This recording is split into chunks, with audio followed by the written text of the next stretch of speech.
Alors, la France est bien positionnée sur ce sujet dans une Europe qui est maintenant en première ligne sur le BIM.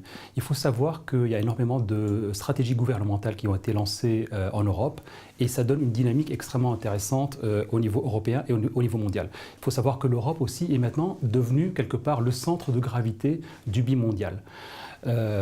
Gardons à l'esprit que pendant des décennies, les petits pays nordiques étaient les seuls à travailler sur ce sujet du BIM, donc avec le Danemark, la Norvège, la Suède, etc. Mais en 2011, il y a eu un changement fondamental où le gouvernement anglais a annoncé le lancement d'une stratégie BIM extrêmement ambitieuse avec le fait d'imposer en fait, l'utilisation du BIM dans les marchés publics d'État à partir de 2016. Et ça a incité les autres pays à suivre le pas.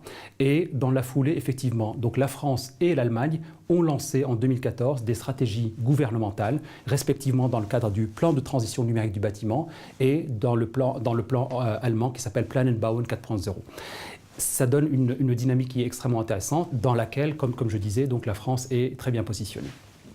Alors, contrairement à ce que pensent certains, nous ne sommes pas vraiment en retard. On a pris un chemin qui est un peu différent.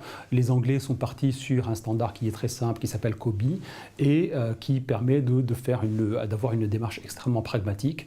La démarche française a été plutôt axée sur l'accompagnement des TPE-PME pour pouvoir donc faire cette transition numérique, et en même temps l'association du BIM avec des bibliothèques d'objets et des bibliothèques d'ouvrages, de façon à ce que le BIM puisse représenter la complexité de la réalité constructive.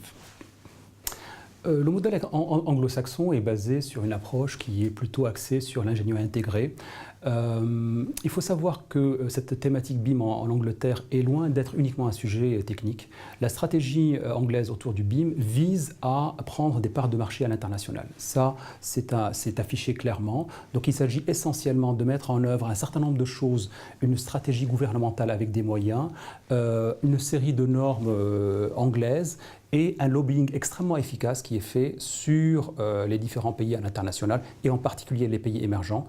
Et tout ça fait qu'aujourd'hui, donc, les Anglais sont bien positionnés pour imposer leur modèle à l'international.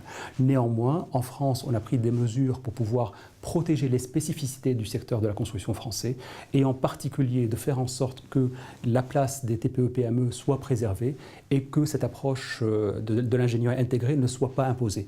Et on l'a fait concrètement à travers différentes mesures. Les premières concernent donc la participation à des instances pré-normatives et normatives, et je peux citer en particulier donc Building Smart International, des organismes comme le CEN et l'ISO, où la présence française est assez forte et permet de contrebalancer le lobbying anglais. Et par ailleurs, donc, de proposer des solutions technologiques françaises pour afficher le savoir-faire français sur cette thématique du BIM. Concrètement, donc, les éditeurs de logiciels doivent encore faire des efforts pour implémenter un certain nombre de normes qui sont maintenant disponibles.